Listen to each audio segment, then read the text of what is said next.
చాలా ఇంప్రూవ్మెంట్ ఉందని ఇప్పుడు డాక్టర్ చెప్పారు. 2 days అయిందంట వెంటిలేటర్ తీసిన తర్వాత రికవర్ అవుతున్నాడు. సో బాయ్ కాబట్టి చిన్న ఏజ్ కాబట్టి ఫాస్ట్గా రికవర్ అయ్యే ఛాన్స్ ఉంది. గాడ్ గ్రేస్ వెంటిలేటర్ తీసిన తర్వాత కూడా రికవరీ కనిపిస్తుంది కాబట్టి డెఫినెట్గా తొందరలోనే కోలుకుంటారు. ఈ ఎపిసోడ్కి ఇంకా తెరపడండి సార్ మీరు వచ్చినందుకు చూద్దాం.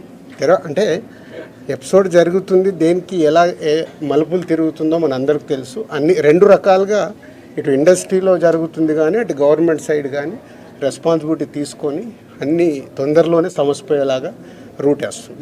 నిన్న కాంగ్రెస్ పార్టీ ఎమ్మెల్యే గాంధీ భవన్లో మాట్లాడుతూ నైజాం ఏరియాలో నేను సినిమా హీరోలు అడుక్కు తింటారని స్టేట్మెంట్. అవి వద్దు, నేను వచ్చింది సీఎం గారు చెప్పింది నేను వచ్చి ఇప్పుడు కమ్యూనికేట్ చేస్తుంది. రెండింటి మధ్యలో ఎలాంటి సమస్య లేకుండా చూసుకునే రెస్పాన్సిబిలిటీ ఎఫ్డీసీ చైర్మన్గా ప్రైవేట్గా ముందు ఫిలిం ఇండస్ట్రీ నుంచి నేను చేయాల్సింది ఏంటంటే నేను నిర్ణయం తీసుకుంటున్నాను. సీఎం గారికి కూడా చెప్పాను. రేపు అక్కడి నుంచి గవర్నమెంట్ నుంచి ఏమొస్తుందని మనం చూద్దాం. ఒక సినిమా రిలీజ్ అయిందంటే ఖచ్చితంగా అభిమానుల దగ్గరికి వచ్చి పలకరించడం, సినిమా గురించి అభిమానులతో కలిసి చూడడం అనేది ఆనవాయితీగా వస్తుంది.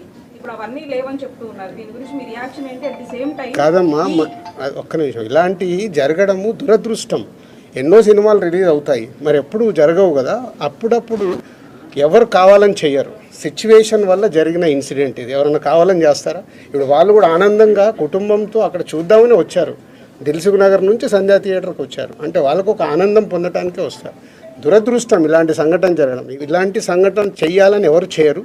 జరిగింది కాబట్టి దీనికి అన్ని రకాలుగా చూసుకొని చేయాల్సిన బాధ్యత పౌరులుగా మా పైన ఉంది, అలాగే మీడియా పైన కూడా ఉంది. మనందరికీ రెస్పాన్సిబిలిటీ ఉంది. దీన్ని మనము మీ సైడ్ నుంచి కూడా రెస్పాన్సిబిలిటీ ఏంటి, కరెక్ట్గా చూపించిందే 10 సార్లు చూపించి 10 సార్లు వేసి జనాలకు కాకుండా జాగ్రత్త. ఇప్పుడు నేను మాట్లాడాను, దీంట్లో ఉన్న మంచిది జనాల దగ్గరకు తీసుకెళ్ళి సొసైటీకి ఉపయోగపడేలాగా చేయాలి. సీఎం చెప్పిన మాటలకి అల్లు అర్జున్ కౌంటర్గా ప్రెస్ మీట్ పెట్టి అవన్నీ కమెంట్స్ చేసినారు, చూసే ఉంటారు. అట్లా కాదు, ఫాల్స్గా చెప్తున్నారు అని. దాన్ని మీ అబ్జర్వేషన్? నేను అదే కదా రాత్రి వచ్చాను, వచ్చి ఇప్పుడు సీఎం గారిని కలిశాను. సీఎం గారు చెప్పాల్సింది మీకు చెప్పాను. తర్వాత అల్లు అర్జున్ కూడా కలుస్తాను, ఇండస్ట్రీలో ఇంపార్టెంట్ పర్సన్గా. కలిసిన తర్వాత అది కూడా చెప్పి సమన్వయం చేస్తాను. అదే నా డ్యూటీ. నేను మాట్లాడతాను, నేను కలిసిన తర్వాత మాట్లాడతాను. మీకు అదే మళ్ళీ నన్ను కూడా కాంట్రవర్షియల్ క్వశ్చన్ వేసి తీసుకురావద్దు.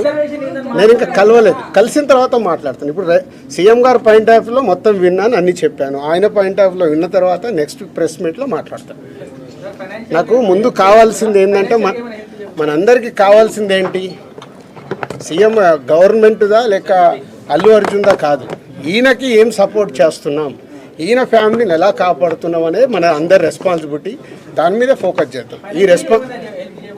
ఎస్, ఫైనాన్షియల్గా అన్ని రకాలుగా భాస్కర్కి నిలబడబోతున్నాం. అది నేను లీడ్ చేస్తున్నాను. నేనే పక్క నుండి నేను అన్నీ చేయిస్తాను. అది చెప్పడానికే సీఎం గారు చెప్పమన్నారు. హీరో ద్వారా కూడా ఆయనకు జరగాల్సింది డెఫినెట్గా జరుగుతుంది.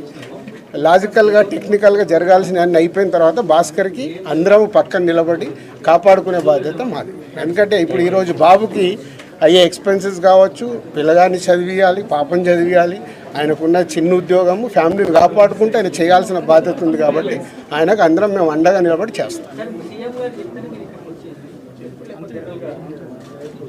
నా డ్యూటీ నేను చేస్తున్నాను, నీ డ్యూటీ నువ్వేం చేస్తున్నావు? నువ్వు నాకు క్వశ్చన్స్ చేస్తున్నావు. ఎఫ్డీసీ చైర్మన్గానే సీఎం గారు అక్కడి నుంచి చెప్పాల్సింది చెప్తున్నాను. నేను సీఎం గారు చెప్పిందే చెప్తున్నాను. ఓకే.